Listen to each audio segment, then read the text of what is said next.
back worse bill. But before we get to that, I just want to go back to last week's topic, gimmicks. Because since we had our last news conference, the CBO has finally added its voice to what I consider to be the only chart that really matters. Last week we talked about the fact that Penn Wharton and the CRFB had both scored the bill without the gimmicks, showing its true cost to be $4.6 to $4.8 trillion. CBO has now joined in and said, no, that's actually $4.9 trillion. So we finally have the scorekeeper for Congress weighing in on what the true cost of this bill is. That should be game over. But instead, we continue to see the effort underway to adjust language in the Byrd process and to make other changes, and we continue to hear the claim that the bill doesn't cost any money, that its cost is zero. The real cost, according to CBO now, is an additional $3 trillion. We've all been voting in a series of votes. The one that we're waiting to have come up next, that some of us may have to leave to go vote on, raises, or is the cloture vote on raising the debt ceiling by $2.5 trillion. And if this bill is passed, we'll need another debt ceiling increase for $3 trillion. And that's what should be discussed and should be the focus of debate today. The next chart here, we had this last week as well. Inflation is now at 6.8%. That's Friday's numbers, reaching a 40-year high. The average change in prices paid by consumers for goods has gone up by 6.8%. Gasoline prices up 60% over last year. Meat prices, another large contributor, bacon up 21%. The producer price index is up 9.6% today, the fastest pace on record. These are measures of average prices that producers receive for their output. We have raging inflation, we have raging debt, and we have raging spending, and if this bill passes, raging tax increases that are going to harm the economy and further drive the inflation problems we face today. That should be the focus of discussion. I'll wrap up by talking about the IRS. Now let's put the chart up. You recall we had the IRS battle a few weeks back, and there was this proposal to have the IRS get into the bank accounts of everybody who had over $600 in income or $600 in spending. We've had the debates back and forth over whether they could change that number or whatever. The Democrats claimed that they took that out, but what did they put in? They put in $80 billion for the IRS to conduct new audits and other activities. And what we have found from the Joint Tax Committee is that the vast majority of those dollars will come from the middle class, the very group that the President and the Democrats say will not be targeted. The administration claims $400 billion for this $80 billion spending, but the Congressional Budget Office says it's an $80 billion cost. The President continues to pledge not to make those making less than $400,000 pay more than a penny. But the joint tax report shows that of this tax gap that the IRS dollars are going to collect, 78 to 90% of that tax gap falls on incomes below $200,000. And when you push all the way up to the $400,000 level that the President's talking about, only somewhere between 6 to 9%, 4 to 9% of it is for people above that category. The IRS cannot generate the money that the Democrats are claiming they need for this bill unless it focuses the target right on the middle class. And that's what the data shows. That's what they don't want to say. This supersized IRS will create an army of auditors to come out and go after the tax gap, which lies primarily in the income categories under $400,000. And by the way, one last thing. There's $105 million in this bill for the IRS to create a new army of regulators so that they can write all the regulations that they need in order to get into the bank accounts of people that we won't let them get into. This bill needs to be stopped, and the gimmicks need to be exposed. Next, let's go to Senator Grassley. I was a member of the 1998 IRS Restructuring Commission.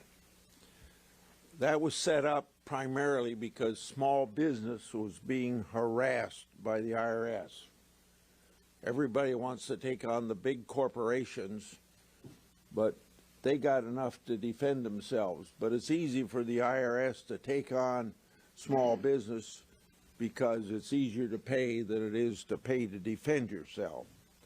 So this group that Senator Capo says that are going to be attacked, that the president said he wasn't going to attack those people under $400,000, a lot of those are small business. Just lately, in 2021, we've seen the auditing of small business go up 50%. And we were successful in that $600 deal not being in any of these proposals now, but that's only because people remember how it was in the 1990s and all the uproar from small business against the IRS. We had 11,000 just in my office emails come in against IRS having that increased authority and power. And we still have to be very fearful of the additional money going to the IRS, harassing small business more than going after the money of the people over $400,000 a year. We see it in these statistics. We see it in the attitude of the IRS towards, or Democrats towards small business, that somehow if you're a small business person, you're a tax cheat. We're going to go after you. Collect that money. Not only that, but they estimated at one time is going to bring in $700 or $800 billion. CBO looks at it, it's only going to bring in $200 billion. So I don't know what sort of an agenda they're on, but they're on an agenda that's going to hurt small business, the backbone of our economy, the places where people get started. Since this pandemic, of the people that left their employment, 1 6/10 million of the 6 million that still don't have jobs have gone into their own small business, potentially to be harassed by the IRS. We can't let that happen. We're not going to let it happen. And in America, we have a choice between life, liberty, and the pursuit of happiness, or you got the choice of letting bureaucrats run your life. And the IRS is one of the most feared agencies, maybe the most feared agencies next to the EPA of anybody you do business with. Senator Young. The American people deserve to know that the Democrats propose spending $80 billion in their tax, borrow, spend, and regulate, Build Back Better plan. $80 billion towards the IRS. Now, the Democrats propose spending over half this money to field an army of IRS agents who are going to go out and initiate investigations, perform audits, and pry into the individual private lives of working Americans. Even worse, we have been told by the President of the United States he campaigned on a platform of ensuring that taxes would not be increased, middle America would not be targeted by our IRS. 49 out of 50 Democrats went on record just weeks ago indicating that they embrace this principle.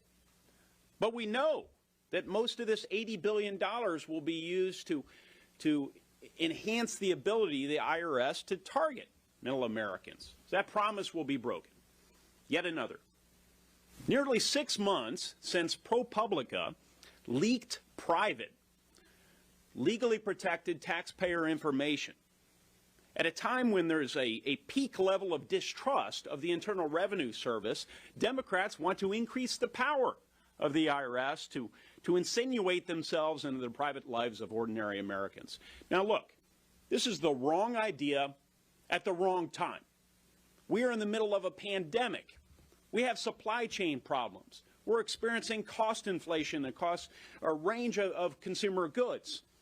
We got so many challenges, and once again, the Biden administration and Democrats in the United States Senate are out of touch with the real challenges and experiences of everyday Americans.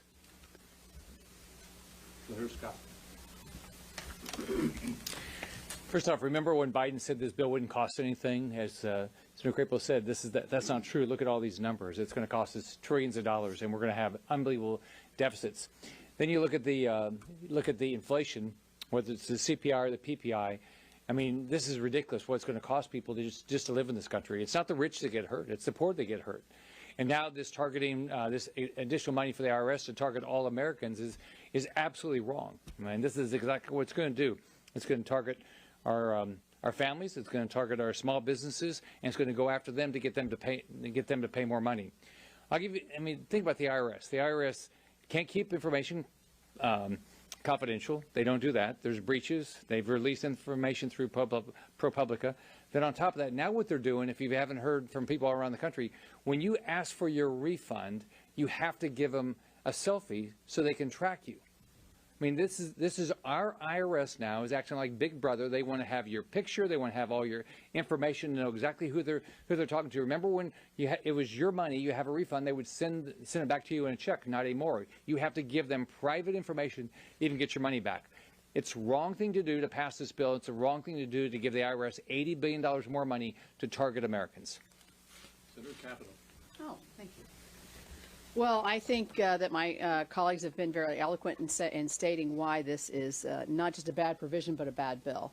I would remind everybody that this morning we heard that the requested level of raising on the debt limit is $2.5 trillion, expected to take us past November of 2022. When you load that on top of this huge tax and spend bill, it's just, it's into, as my father would say, it's in the nosebleed section when you start getting up to those numbers. When you look at small businesses, we have 113,000 small businesses in West Virginia that would be impacted by this. Many of you know that I started the physical infrastructure negotiations with the president. We tried to get him to help us do a fee at something on an electric vehicle since they pay no gasoline taxes. No, no, no. We can't do anything that would impact anybody making under $400,000 a year. This hits right at the belly of those small businesses and individuals. And I think that we have a record. I've heard a lot about the distrust of the IRS. The IRS, and I guess this is no surprise, has a 37% approval rating among the American people, and has that history of targeting not just organizations but individuals by using their power, and as Senator Scott said, putting information out into the public sector in illegal fashions to the news media.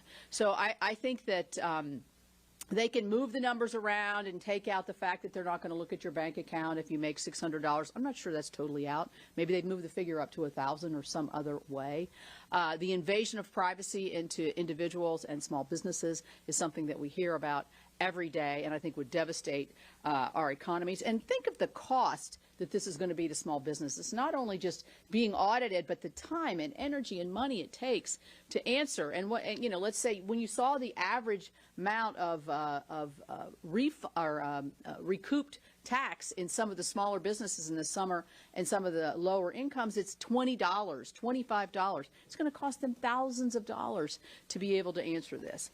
I was also the funder for the IRS when I was on chair of that subcommittee in appropriations. This is what the IRS needs. Their computer system was created in 1962. They're writing off of old code, so they do need improvements, but they do not need $80 billion worth of agents knocking on everybody's door. Thank you. Thank you. Senator Bozeman. Thank you. Let me tell you how this is going to work. We're going to be in a situation where once your checking account reaches a threshold of $10,000 worth of activity, then all of your information is going to start going to the IRS. To put that in perspective, the average family's checking account activity is about $61,000. So that's virtually everybody. So it's going to go to the IRS. They're going to hire 87,000 new agents. Part of those agents are going to be looking at that information, again, at a cost of $80 billion.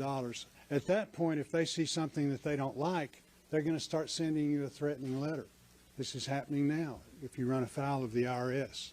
The problem is you get on the phone, you try and call them, they'll answer about 40% of the time.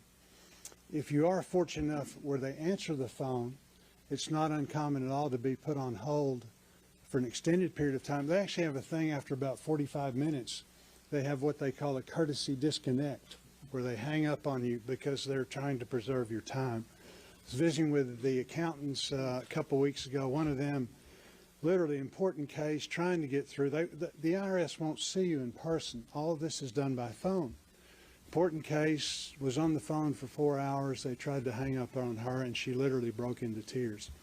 So these are very real things. The last thing that we need to be doing is giving the IRS 87,000 new agents, $80 billion. There's lots of things that we could be doing for the IRS to help them with their customer service to make them more effective.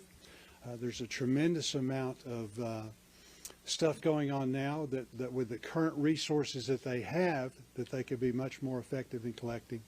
But again, this is certainly not the route to go. It wasn't too long ago that the IRS was targeting conservatives. Now we're seeing a situation through this Build Back Broke bill, or whatever we call it, that they're going to be targeting the vast majority of the American population. Thank you. Senator Ernst.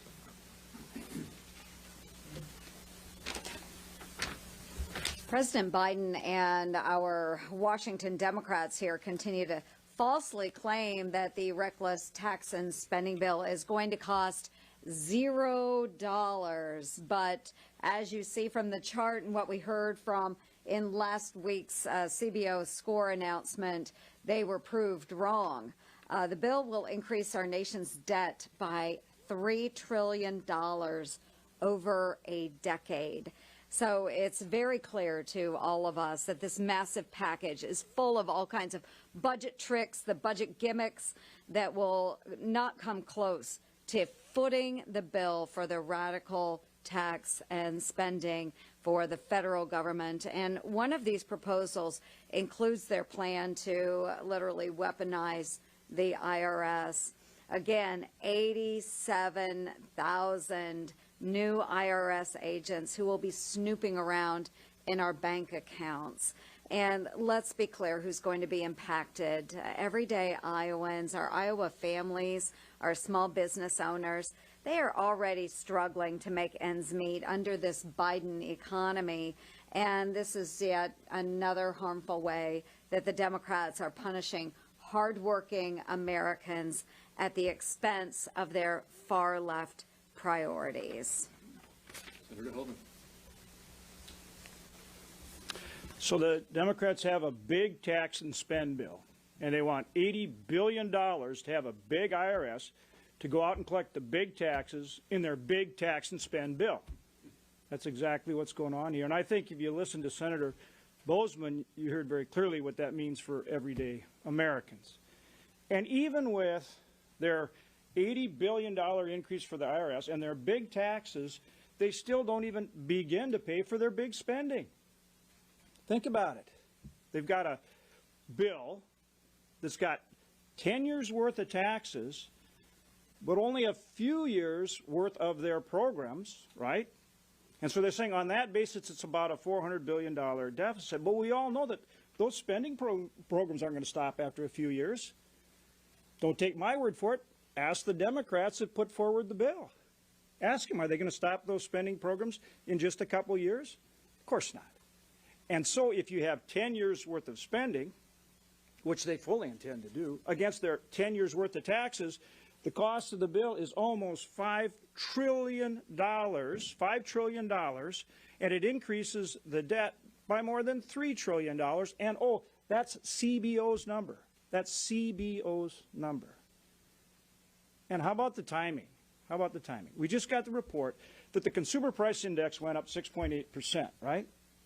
But today we find out that the PPI, the Producer Price Index, which tells us what's coming, that went up almost 10%, 9.6% from November of last year to November of this year. More inflation. And what's inflation? That's a tax on everybody, and it's particularly a tax on low-income individuals. Again, people need to get a hold of their senators. They need to get a hold of their congressmen and women and tell them, stop this big tax and spend bill. Finally, Senator Cornyn. Why would you trust someone who says that a $3 trillion spending bill costs zero? Why would you trust them? And why would you trust this army that the Democrats are calling for in their weaponized or supersized IRS? We already know the abuses that have occurred in the past where conservatives in particular were targeted by the IRS. And then we see that confidential information by law is leaked routinely to the press. Now, this isn't so much the press's fault for printing it, but it is the fault of people who are breaking the law by releasing confidential or private information to the public. It's not supposed to be that way. It's simply the case that the Democrats, in their building back better or building back broke or building back bankrupt or building back bad, whatever you want to call it, are making extravagant promises that really are incredible. In other words, you can't believe it. And so just for the same reason that people don't have confidence that this bill, this $3 trillion spending bill, actually costs zero, I don't think they can have confidence that this new army of IRS agents that the Biden administration wants to hire will stay within its appropriate lane and collect taxes that are owed but not target people who are maybe not of their political philosophy or orientation, or use the IRS to further harass and abuse the American taxpayer. All right, thank you. Are there any questions? Yes. Speaking of the IRS and the $80 billion in reports and stuff, have you heard back from the IRS about your letter on December 1st asking about the issues with the folks leak and your concerns there? No. I mean, well, we have been in communication with them. We've asked them multiple times where they are in the investigation, and as of now, they have not provided any substantive response. Yes. Yeah, two questions are kind of again. They're both a little bit nerdy, but the first is the IRS is, just for normal inflation, and the IRS budget is some 20% lower than it was just in 2010. Do you think that that is appropriate? I know you have problems with where this money is slated for increased regulators, but the IRS does say that they have a real problem, that they are resource short. Do you think the IRS does need more resources, and about how much you don't know? I don't have a number that I could put on that, but I do believe that the IRS needs to upgrade its technology and its technological capacity to answer the telephone. And I heard from, I think, one of you said that one of my colleagues said that they only answer 40% of their calls. I didn't know they were answering that many calls. My constituents don't think they are answering any calls. And frankly, so to give the IRS the resources necessary to bring its technological capacities into this century, I believe would be helpful. But that's a very, very, very much smaller number than what they're asking for here. There's no denial that the IRS is seeking to do this, that the president is seeking to do this in order to magnify the amount of audits so that they can go after the so-called tax gap. And I just want to reiterate there, we didn't put the details on here, but what these charts are based on is an analysis by the Joint Tax Committee of where the tax gap is. It's primarily in Schedule C and Schedule E, underreported income in Schedule C and E. And that is about 90% in incomes under $200,000. And there's no way they're going to get the money that they are referencing here. And the other question is, you're for the NDAA, which is moving now in the Senate, saying that that bill would add, if you look at it broadly, would add $5 billion also. $5 billion. $5 trillion. I'd have to go see that score. I guess the question is, when you're adding to the deficit for defense, which is something that the Republicans have supported, why is that worthy versus Democrats argue that this is money for child care, for families, for things that Americans need? Why is defense worth renting and other things? Well, I can't say I haven't seen that report. I'm going to be very surprised if that's in the trillions.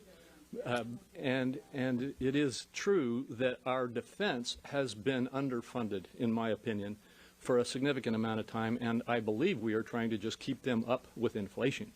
But defense is one of the most, if not the most important parts of our responsibility under the Constitution. And I think that is a reason why we need to engage in that kind of updating of the budgets. Yes, sir, here, and then you had a question here. Why do you describing this kind of law enforcement is so much different from other kind of federal law enforcement? Why is it a problem for the IRS to go enforce the tax laws? Well, for one thing, there's not a problem with having the tax laws enforced in a fair and even-handed manner. But the IRS has already shown that, and people across this country get it instantly when you talk to them. The IRS has shown that it uses very, very heavy-handed tactics and has the ability to dig in, it has the ability under current law to dig into every detail of individuals' lives if they decide to audit them. And because of the extent of that power and the record of abuse of that power, the most recent abuses were focusing on conservative organizations, but people understand that this is a phenomenal power that is abused, and that's why there is such concern about it. Can you say the same about the FBI? I don't think you could say that. Look, I'm not going to analyze what has or hasn't happened in the FBI. I do believe that there have been there can be examples of abuse in any law enforcement activity, but I believe that the IRS stands in a very unique position with regard to the concern that people have about its ability to get into their records. And let me just say, the IRS, I'll say this again, the IRS already has the ability to go into your bank account and make you show them every single penny of your activity if they conduct an audit. What this effort is undertaking is the effort to double or triple the size of the audit army. And fortunately, at least at this point, we have been able to keep out the ability to have them get data on your bank accounts even before they start an audit. But as I mentioned in my first remarks, they've got $105 million in their proposal to create an army of regulation writers so they can write the regulations to allow them to get into this information anyway. This is a huge threat. Yes?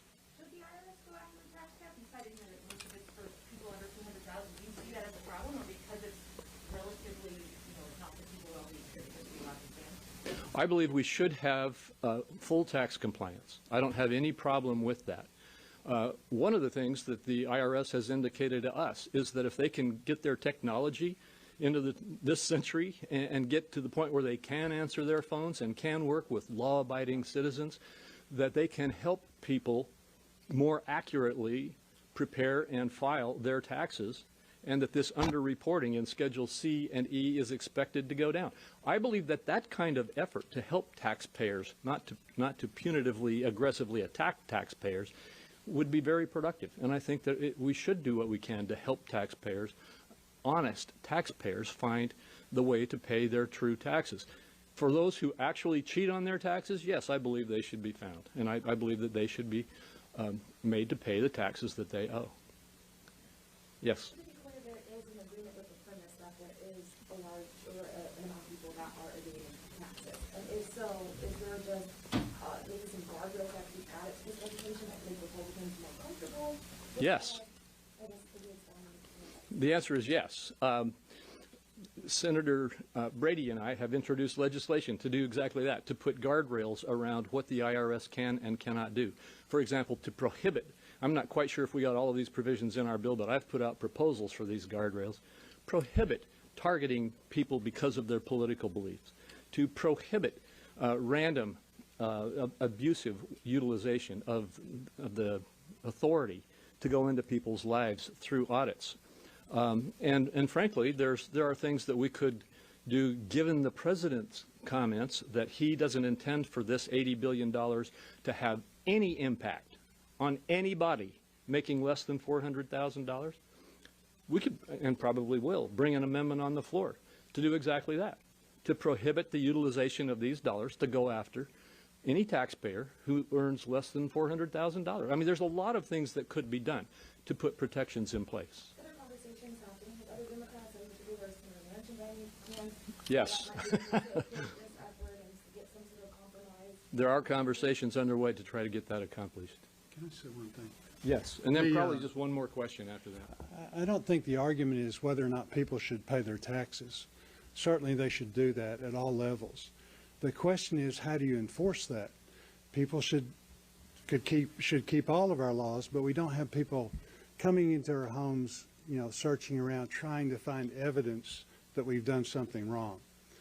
The idea of you hitting a threshold in your bank account that was originally $600, which would include everybody. Now it's up to $10,000, average family $61,000. The idea of your financial transactions at that point going to the IRS is wrong.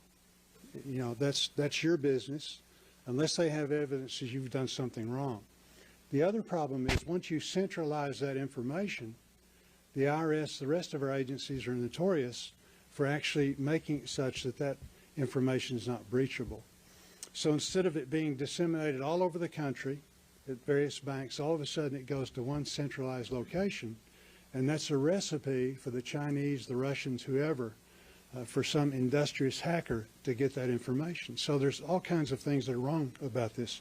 Your colleague pointed out that since 2010 there's been a reduction in funding of IRS. That's been done on a very bipartisan basis. Those were Democrat and Republican administrations, and Congress agrees this has not been a partisan issue. Both Democrats and Republicans have agreed they've done a lousy job, and that's why they've chosen not to fund them.